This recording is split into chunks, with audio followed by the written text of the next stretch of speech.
Right, thanks for having us first and foremost. I see some familiar names and faces, so we really appreciate it. So hopefully everyone's sort of joined the call to listen how we as a trust have tried to improve the clinical engagement side with our costing and PLICS data. So we're from RDASH, that's Rotherham, Doncaster and South Humber NHS Foundation Trust. I'm Sarah Milligan, so I'm head of contractor income and costing for RDASH, and I've got Richard Norman joining me, who's my right hand man who looks after the costing arm. Next slide, please. We operate across 3 sites. We've got Rotherham, Doncaster and North Lincolnshire services. So our sector is mental health and community. Our turnover is around 220 million, and within contract income and costing, there's 3 of us. So there's myself, Richard, and then we have a band 3 apprentice in the team, Lewis, who is spending his Fridays at the races rather than on this call today. So I put in a slide regarding what is costing. So I'll just wait for that to come on screen, because I've assumed most people on the call are from a costing background, but I'm mindful that we might also be joined by the wider sort of finance colleagues and remit. So this is just a quick overview of costing, but costing practitioners might think that I haven't done their role justice because there's a lot of hours that goes into it. But essentially costing is the process of working out how much the healthcare services we provide cost. It's bringing together the finance ledger records together with the clinical patient records from the clinical system. And for our services, this is done down to patient level in the main. It's looking at the interactions a patient has from their first appointment up until discharge, and is concerned with who did what to who for what amount. So through our processes that we undergo, we hold a vast amount of data regarding the cost of resources that are attributed to the activities of within the teams. Given our sector and the access to the sort of data that we've got hold of, this is primarily for us clinical contacts, inpatient stays and dispensing of drugs. So we do this once a quarter, and that leads us nicely up to the national cost collection. And again, for those not in a costing sort of remit, the national cost collections, an annual finance submission led by NHS England, whereby this sort of patient level costed data, often referred to as PLICS, is submitted up to NHS England and presented back as a benchmarking tool, along with other trusts, provider trust data, and made available on the public domain for pathway planning, the national tariff, amongst other things. So we know and we are well aware that our costing and our data is far from perfect, and there's development work ongoing.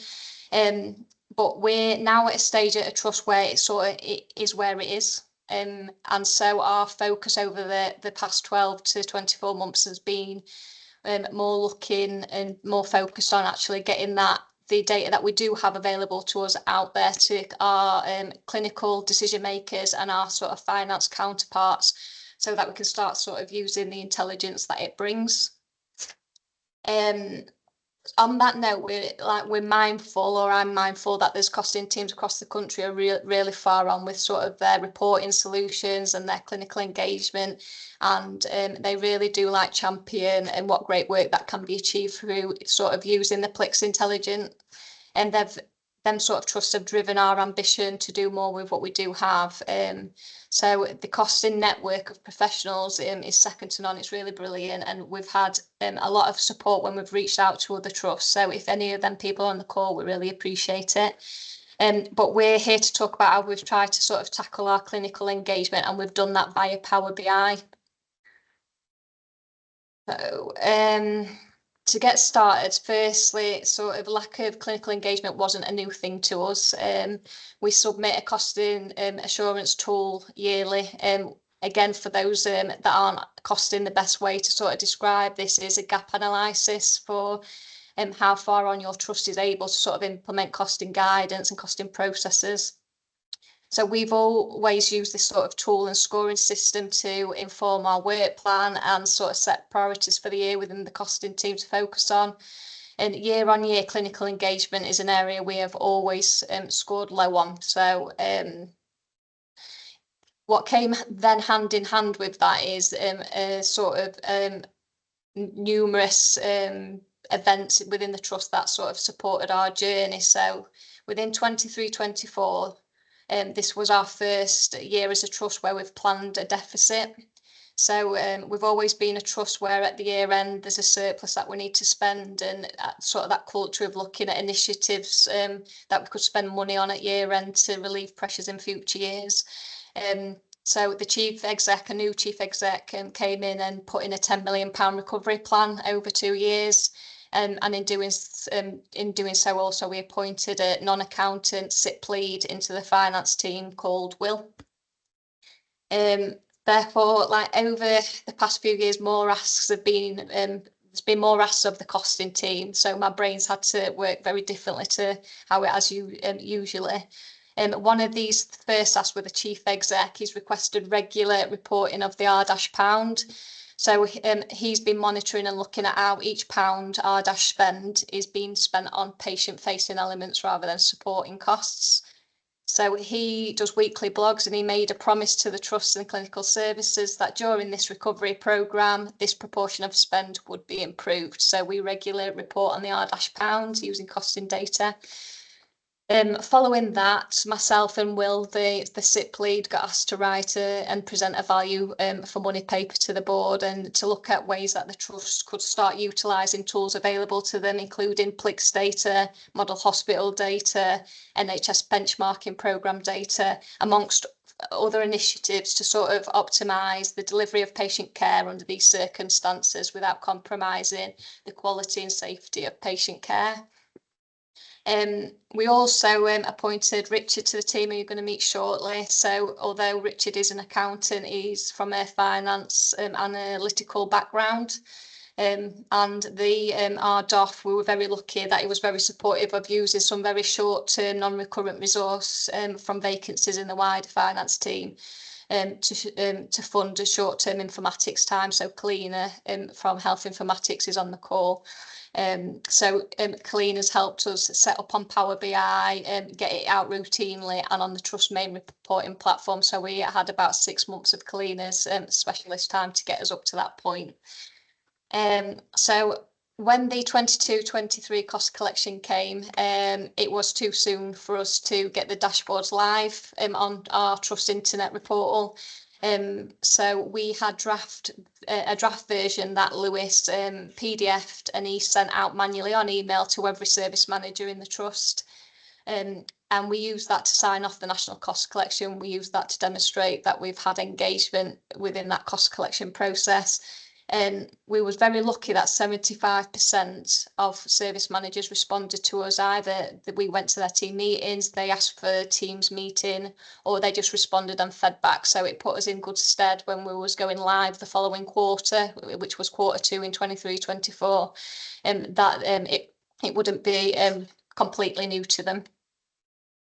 So where we are now, so we're now well within the processes of sort of embedding costing data and dashboards into our business as usual processes. And what I mean by that is I didn't want to create a new industry.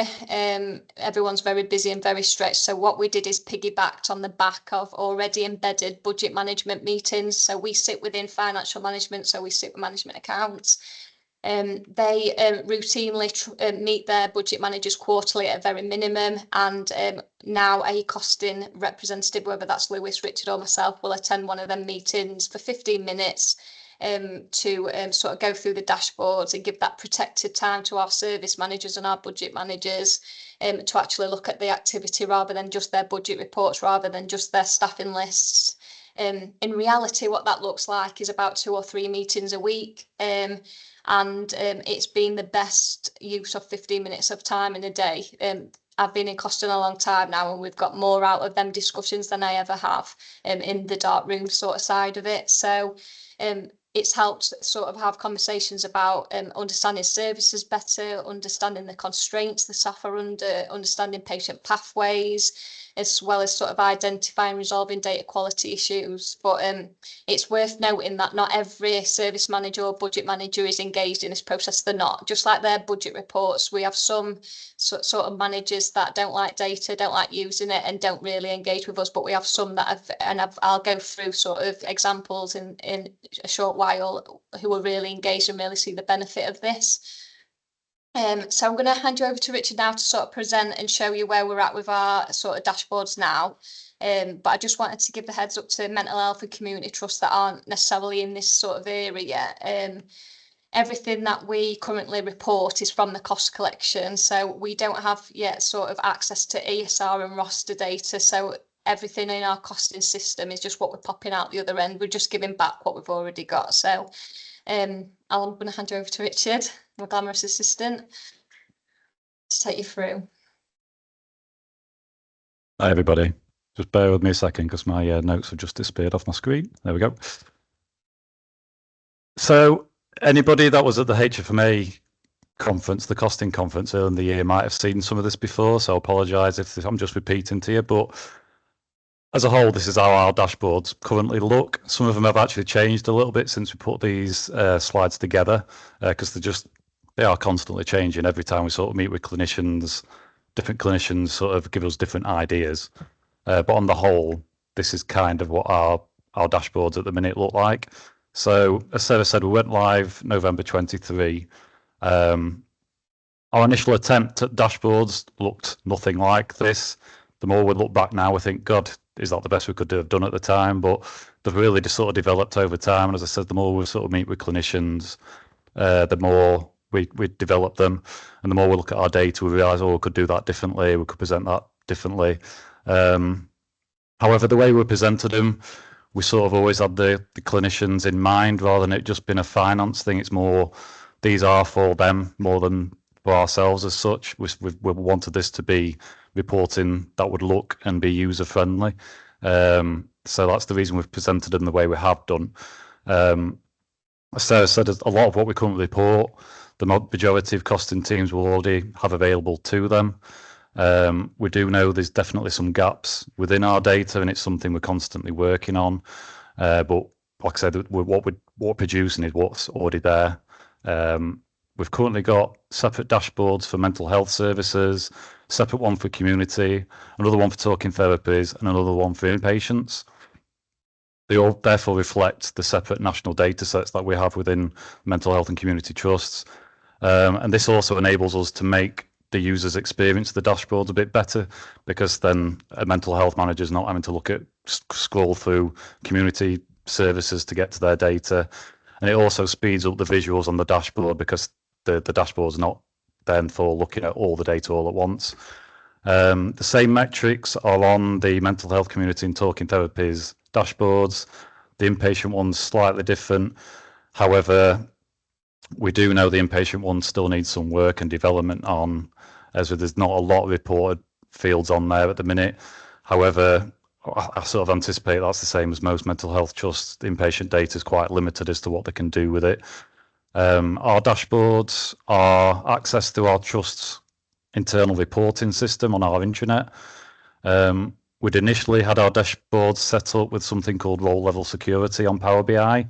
So that ensured each service or team manager can only access their own services via this welcome screen.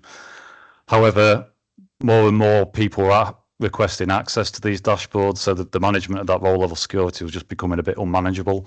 So now each of those individual dashboards, so the mental health community talking therapies, are open to all the service managers within that cohort of services. So they can literally just sort of go on it. They'll have access to all of them, but they can just literally select their own service.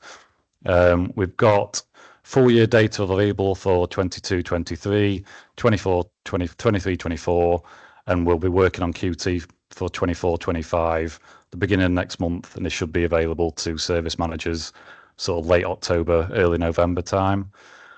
As Sarah's already said, we've sort of tried to piggyback onto sort of processes or meetings already in place, so that along with management account colleagues, we go out, present these. Initially, that first meeting is normally the longest. It can sort of take maybe 15 to up to 30 minutes to go through the dashboards. But then following that, it's sort of just maybe a 5-10 minute conversation to go through any metrics that might have changed, and just to go through each one just to make sure they're happy with what's coming through on those. But as I say, these are developing all the time. So we've stayed safe and stuck to PDF copies on the actual presentations for now, just in case our internet was a bit dodgy at any point. However, if anybody, once we've gone through these, if they did want to look at the live ones, we can quickly show those. We'll just go through these PDF copies to start with. So this is our first dashboard. Again, for those who do the cost collection, this is the one that sort of gives us that needed engagement. So you have the service managers can have oversight of the understanding of the costs, and a numerical picture for that.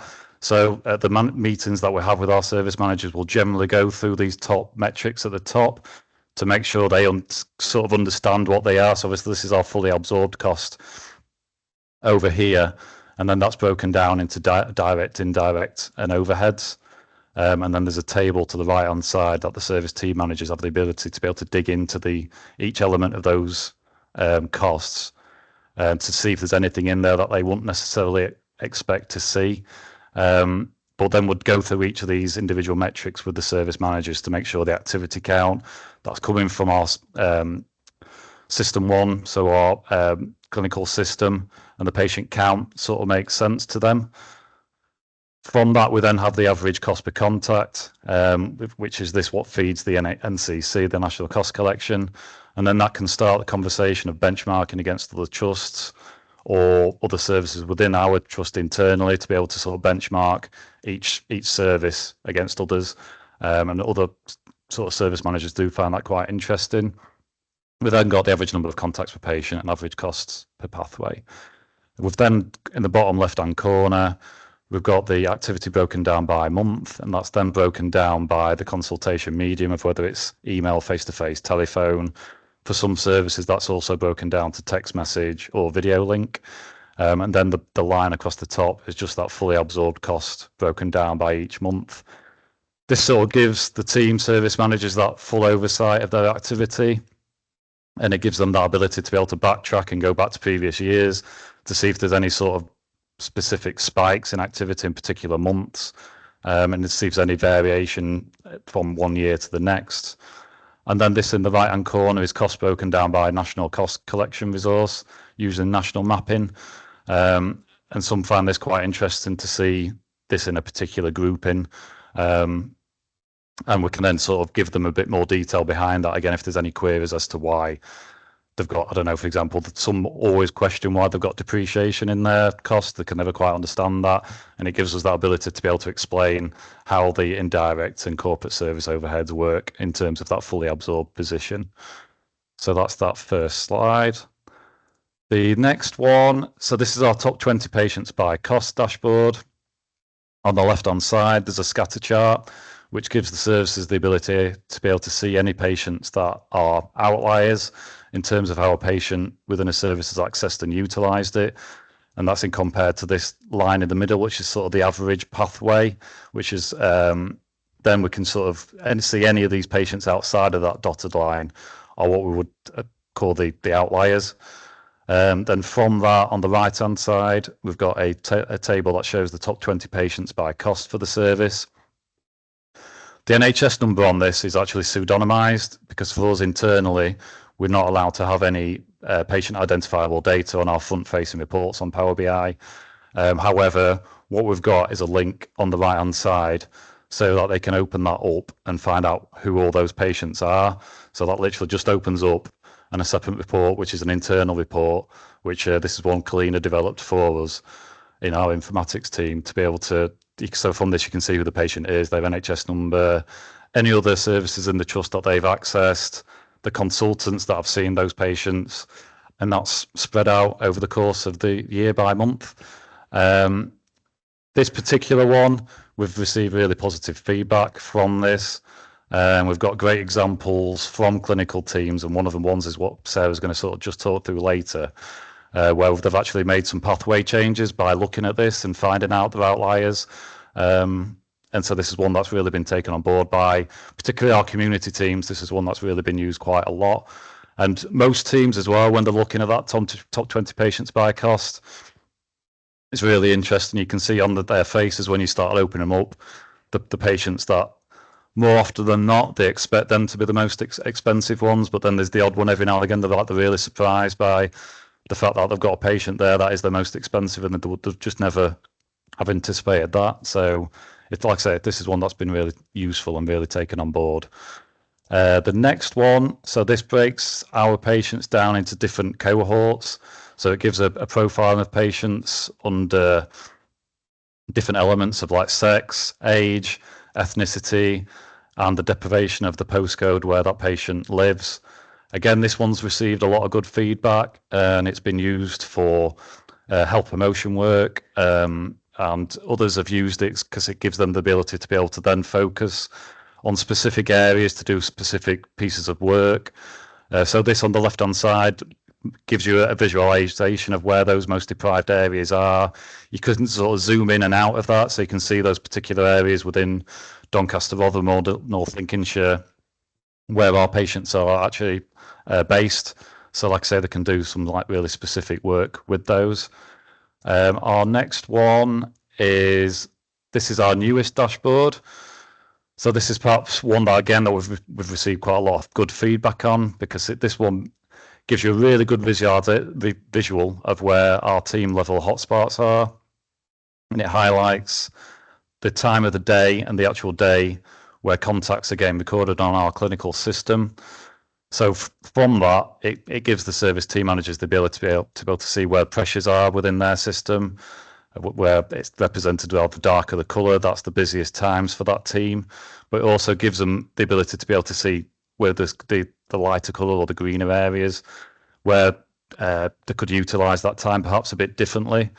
It also gives sort of data quality issues, perhaps not this team in particular, but some teams where it's a 9 to 5 service, and they can see contacts that are getting recorded outside of those times.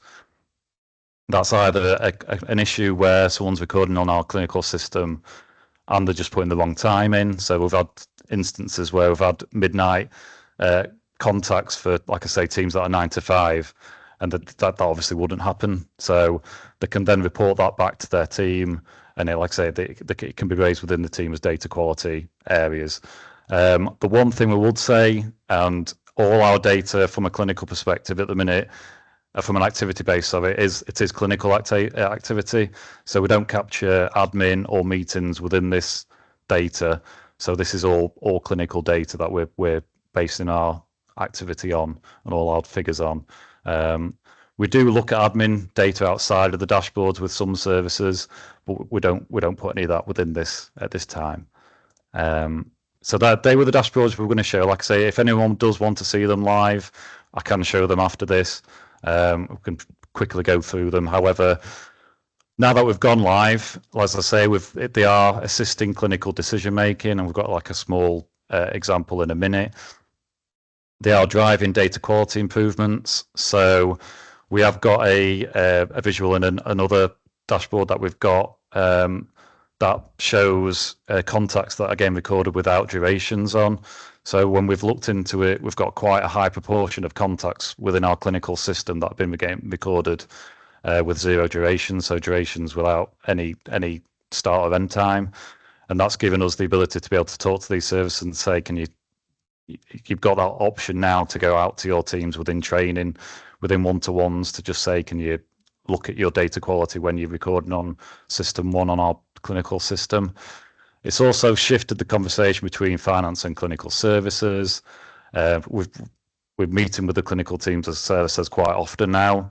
Those conversations are really useful. You get so much out of them. Rather than just looking at the numbers, you get to actually understand the services themselves, and it just gives you that full understanding of where all that data is coming from. That's driving further benchmarking work streams, and we're working with wider ICS providers. As I say, it's giving training development within the costing team. So I've been on Power BI training. Lewis, our apprentice, is going to go on some Power BI training servers as well. And it's also led on to us within the management account team, they're now looking to do some Power BI dashboards of their own, which we're then potentially going to join them up with ours. It has expanded how we're doing our reporting internally a lot. And then the visibility, we're promoting costing a lot more further than what we ever were before, rather than just using the NCC data. We're using our data locally, quarterly, and it's getting used quite a lot. As we've already said, we're still on a journey. There's lots of areas we want to look at and develop. Data quality, it's always going to be an issue. You're never ever going to get your data 100%, but it's really, we'd never sort of initially devised these dashboards as data quality tools, but they definitely are getting used in that way for the trust benefit as a whole, not just for us, because data's getting improved all over the place. So it's really good from that respect. As Sarah said already, not all service managers are engaged. You can almost instantly gauge when you start a meeting with a service manager if it's something they're interested in, and you can gauge the opposite way when someone's just not listening to you. You can sort of pick that up straight away. So don't definitely think that you're going to have these amazing dashboards and everyone's going to think, oh yeah, they're the best thing in the world. People aren't going to be interested all the time, but you've just got to pick on those highs where you do get positive feedback from people and take that on board. It's also, as I say, it's just given us that ability to be able to upskill within the team and just develop generally. And so that's the dashboard. I'm going to leave this last dashboard, this last presentation for Sarah to look at. Right, so we thought we'd leave it before questions and everything just on a bit of positive feedback from one of our service managers in Plan Care team. So she's been very well engaged, and just I've always found it useful to hear on how it's benefited patient care, and I always get that. So can you give us some examples of actually where it's actually changed the way you do things or whatever else? So Catherine Bebbs, one of our she was in charge of our Plan Care service, so she's used the patient dashboard alongside obviously what the team already wanted to do in terms of pathway development. And they've been looking at different models of care for patients that require daily nursing input to administer insulin. So they use the top 20 patient costing dashboard to support them looking at what sort of needs the patients under that remit sort of had, and a SOP has since been introduced to for the use of sort of Libra machines that allow household patients to self-care, reducing the need for plan care inputs daily. So now patients are at home and able to care for themselves. So it's just a great sort of example for us of how sort of PLICS has assisted innovation and change for the benefit of our sort of patients at RDASH. So that's one of many. We've got a few where they're doing a lot of health promotional work around access into services and waiting lists. So it's going really well. So I'm going to leave it on that, and hopefully some of you have got some questions for us. I want to close that down.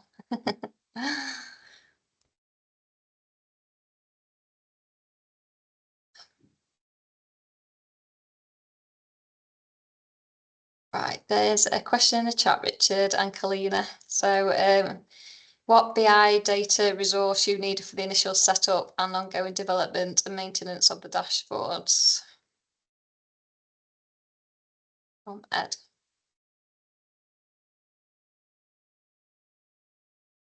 Do you want me to answer this one? I'll let you take this one. Morning, everyone. I'm one of the data warehouse developers for RDASH, and I had the privilege to work with Richard and Sarah on that project, which actually is turning out as a great product for our trust. So from our perspective, we were lucky enough to actually have access to a data warehouse where we have the clinical and non-clinical data. We do submissions like for the MHSDS, CSDS, IAPT and others, which we gather the data as a data sets. When then that is exported and provided to Richard, who is then uploading this to the Civica. We've created a analysis services model for the costing data, which all the Power BI reports are based on. and we continue developing the model on the way, as obviously the appetite for the data and knowing it's growing. So yeah, it's ongoing progress. I hope that kind of very shortly answer that question, but mainly is because we do have a data warehouse behind it already. It was much easier for us to create all the views and all the tables which were needed for it.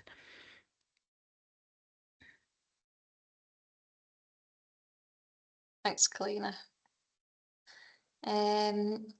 Just while I've got you both on that note, there's another question from Laura about what other technical knowledge, if any, have you needed for this alongside Power BI? So I know Kalina's got a lot of experience, but you've upskilled, haven't you, Richard? Yeah, so Yeah. Kalina, I'll let you carry on, but I'd got very limited Power BI knowledge when I first joined. I'd used it briefly, but it was basically just using Excel spreadsheets to upload stuff and messing about with them. However, like I said, I've been on Power BI training courses since then, picked up an awful lot from Kalina, because Kalina's knowledge on Power BI is just ridiculous. But yeah, just over time, you just pick it up, to be honest, as well. I did have, again, limited SQL knowledge previously. However, Kalina does all that side of stuff. So, but I've always sort of been able to understand the majority of what she does because I'd had that previous knowledge of SQL. However, it's all that side of it is all dealt with by Kalina, and managing the data warehouse side of things, it's all Kalina that deals with that. So I think to get the ball rolling with this, you really do need that informatics input into this to really help. I assume you would say the same, Kalina, in terms of that. Yes. From a data warehouse perspective. Yeah. Definitely. Yeah, someone who has access to databases, if your data is obviously stored there. So SQL, probably it depends where your data sits, if this is Azure or still on-prem. In our case, it's on-prem, so we do use SSIS to move the data around. So that, like Richard said, Power BI plus DAX to create new measures.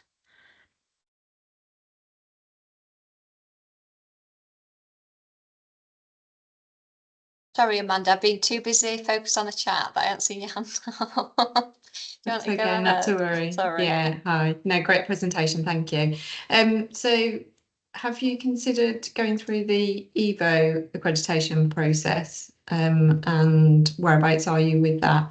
And a similar question to one that Alison's asked in the chat, just around, do you also include income within your patient level costing system? And if not, why not?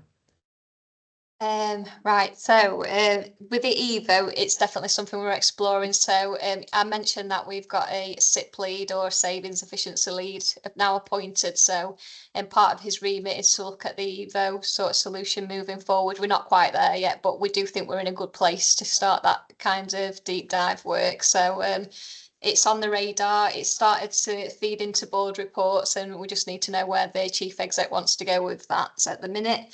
In terms of income, so because contract income sits alongside costs within our team, it is something we've explored, but there isn't really much sort of ambition from senior managers at the trust to get it going through to patient level.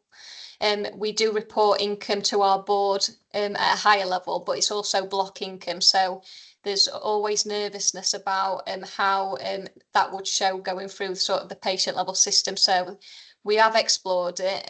We don't actually, when I've explored it with our costing system supply, it's going to be very difficult for me to do that in a non-complex way for a start. But equally more importantly, our DOF and our chief exec's got no ambition to drive that through the sort of patient level clinical view. But I do report it outside the clinical system to our execs. So that's where we're currently at with that. Brilliant, thank you. All right. Richard, have you got any BI sort of Power BI courses you'd recommend? It's a good one. Yeah, so the ones I've done have all been through the Skills Development Network. I assume most trusts have got access to that across the NHS. So they're the ones I've gone in the past. There's It's normally a couple of day course that you go on. There's then sort of further ones. So as Kalina mentioned earlier, there's something called DAX, which is basically formulas that you use within Power BI to create new measures. It's basically just like the formulas within Excel, but slightly different. But yeah, so there's skills development's definitely one I would recommend. There's also, as with most things, YouTube's brilliant. There's so many things you can pick up on YouTube that if you just want to watch, if there's certain bits that you think, oh, I wonder if I could do this with data, you could just use YouTube for that. But I would definitely recommend skills development for those. I've just seen one from Joe about Civica in terms of have you just replied to that one? So the main reason we sort of started to look at that outside of our costing software is because we weren't able to compare things year on year with the ones that were automatically coming through on Civica. It also gives us the ability to be able to add in additional metrics, which I think Sarah's put. So we're able to bring all that demographic stuff in, all the deprivation scores. We're just at the minute, Clean is just looking into bringing in like national average scores, and NCC index scores in, cost per contact averages in, and all sorts of stuff, different metrics that Clean at any time we've sort of thought, oh, I wonder if we could bring that measure in. We can just go to Kalina and say, is this something we could build in on top of what comes through in the Civica data? I know all costing softwares are different, but Civica has quite a limited number of columns and data fields that you're able to use. So we're able to bring in additional stuff that's not just on the costing software, so we can keep expanding upon that. So that's one of the main reasons we went for that route and entered it outside of the actual costing dashboards through our costing software provider.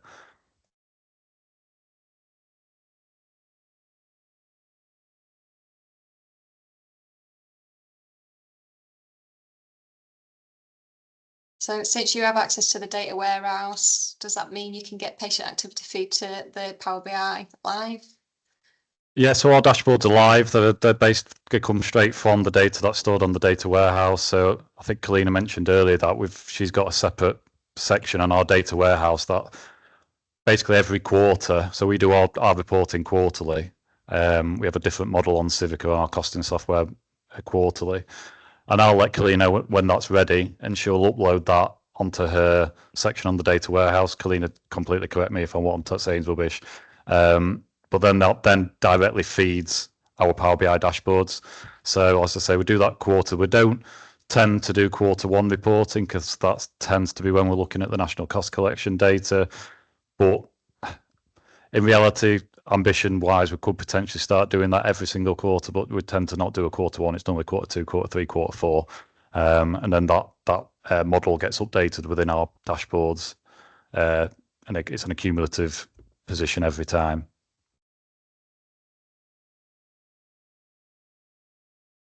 Have I missed anything? Someone shout up if you've got a question that hasn't been answered.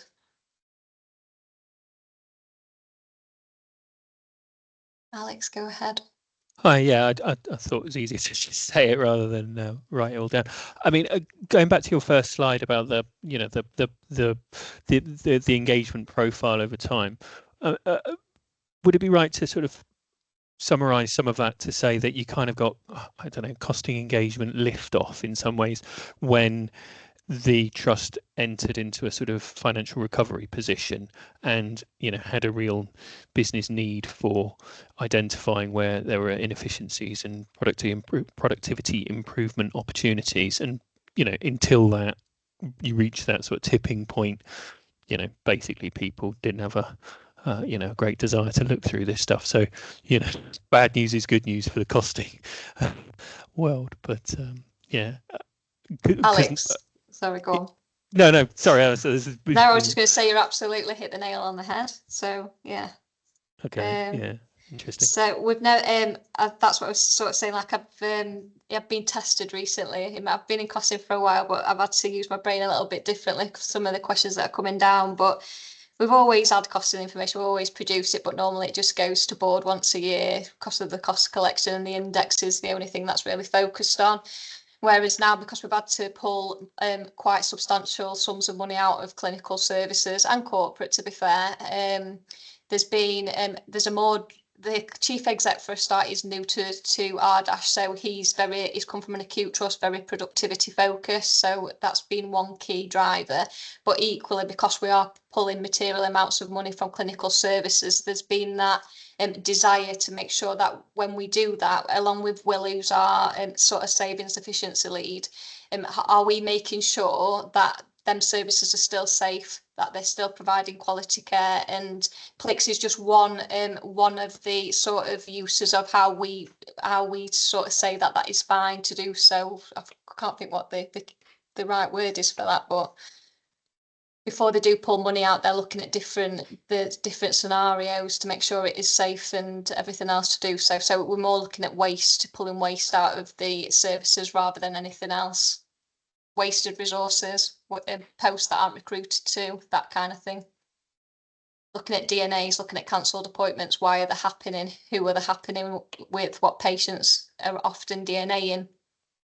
It's that kind of work. So that's only come into fruition because of the new chief exec's acute based, and secondly because we're in a deficit position and our South Yorkshire wide's in a very severe deficit position. So there's a lot of ass on the trust at the minute, and therefore costing teams come into its own over the past 24 months.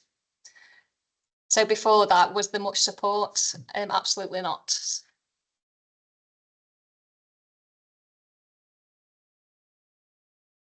A very honest answer, thank you.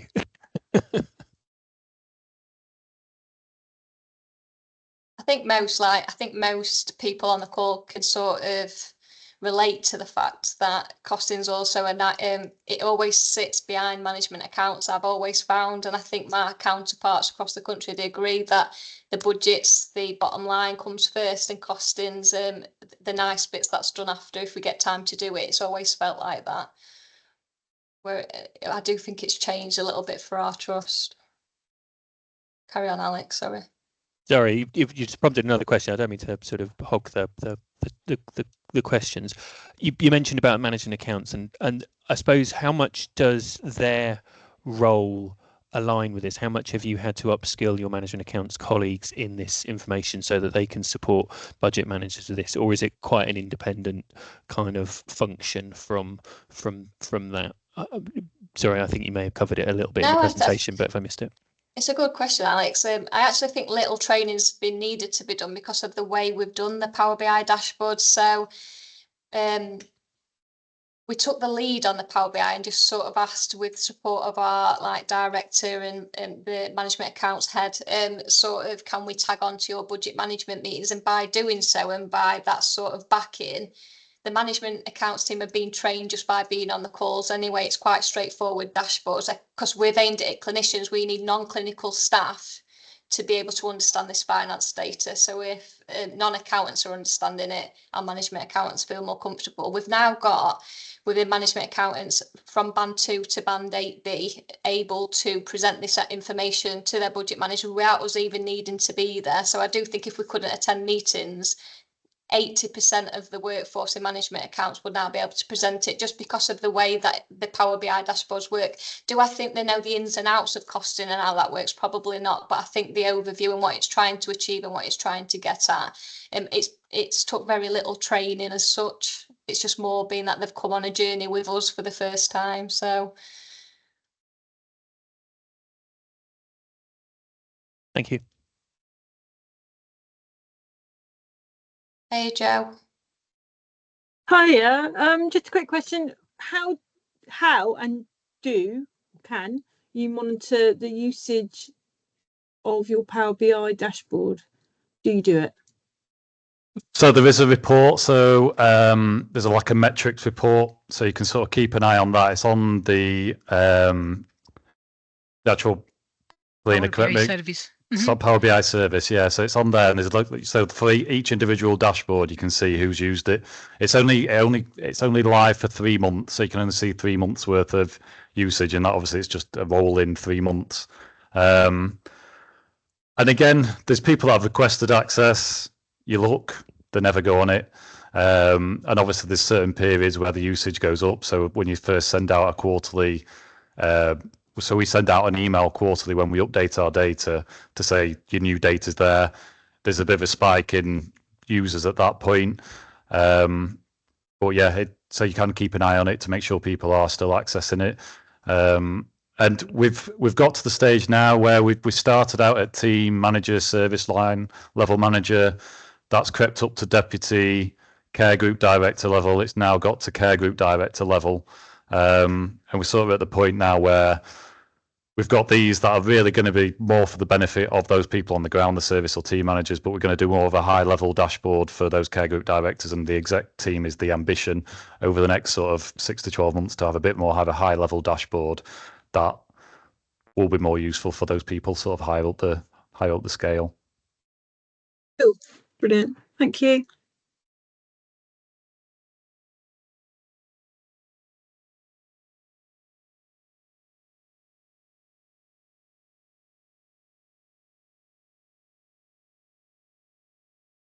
We have ring fenced informatics time. It's a good question. Kalina will think yes, but actually on paper no.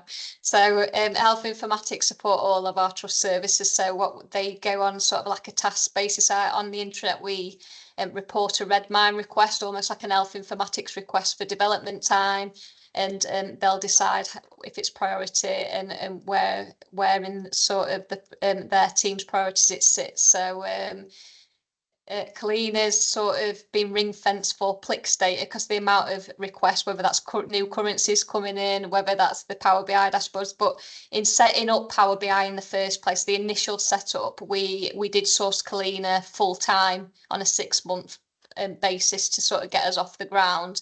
But now they've been set up, it's more we have to put a sort of like a health informatics request on, and they decide whether it can be looked at or not, depending on this how serious it is and the impact of it. Have I considered selling it to Civica to roll out? I haven't. Might be in touch shortly, eh? We'll see.